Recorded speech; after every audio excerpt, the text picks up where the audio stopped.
Bonjour, ici Christian Fauché, bienvenue à la Floride par cœur. Cette semaine, j'ai pensé vous parler de l'eau de la Floride. Parce qu'inévitablement, si je vous parle de l'eau, vous me dites baignade, à la plage. Mais il y a tellement d'autres choses à faire ici en Floride, sur et sous l'eau.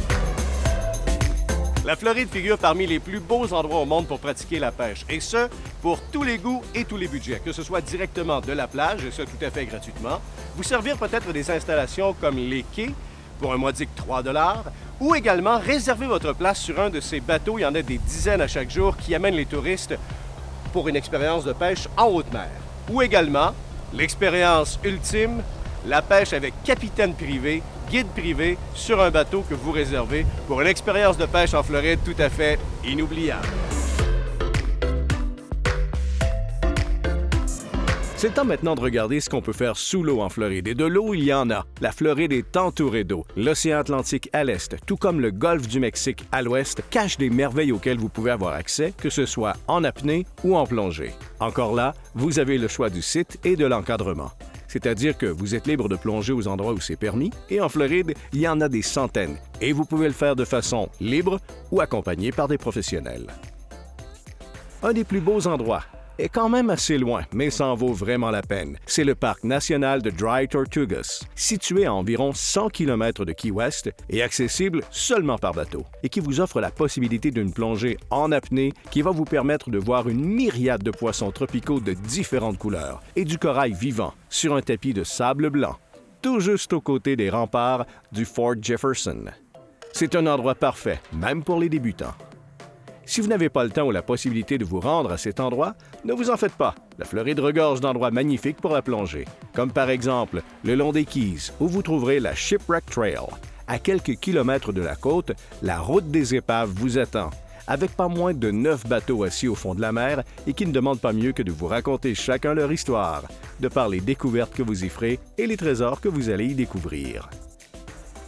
Et comme si ce n'était pas assez, il y a aussi 3 autres épaves à découvrir dans les Keys. Ce sont 3 bateaux de la marine américaine qui ont été délibérément coulés pour que vous puissiez les visiter sous l'eau, tout en admirant les extraordinaires beautés que nous offre cet endroit unique au monde.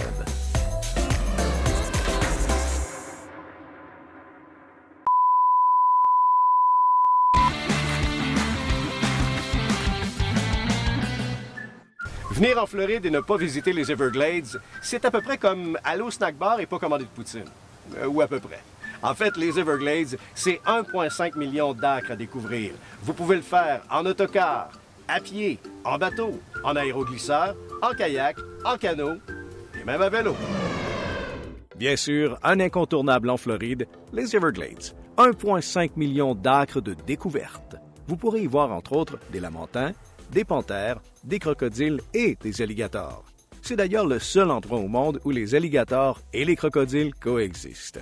Vous aurez également la chance de découvrir de nouvelles espèces d'oiseaux. Les Everglades sont aussi le domicile de plusieurs espèces en voie de disparition et aussi des espèces protégées. D'ailleurs, le Parc national des Everglades est lui-même protégé entre autres depuis 2003 par le traité de Carthagène, qui devait être signé à Carthagène en Colombie, mais qui finalement a été signé à Montréal. Vous devez savoir qu'il y a 2 saisons dans les Everglades, la saison sèche et la saison humide, pour ne pas dire la saison trempée.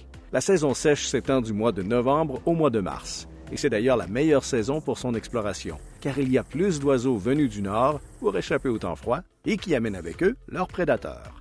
Pendant la saison humide, d'avril à octobre, c'est moins agréable de visiter les Everglades, à moins que la présence de milliers d'insectes ne vous dérange nullement. Il faut prendre son temps pour découvrir les Everglades, parce que même si on parle d'exploration, on fait beaucoup plus de l'observation. Quel que soit le mode de transport que vous choisirez et la période de temps que vous y passerez, il y a tellement de choses à découvrir dans ce paradis naturel que je vous conseille de bien vous préparer et de vous renseigner sur les endroits qui vous offriront exactement ce que vous voulez découvrir. Voilà, c'est tout pour cette semaine. Merci d'avoir été là. On se redonne rendez-vous la semaine prochaine pour une autre Floride par cœur, où je vous amène sur la côte ouest de la Floride pour découvrir, entre autres, les trésors du golfe du Mexique.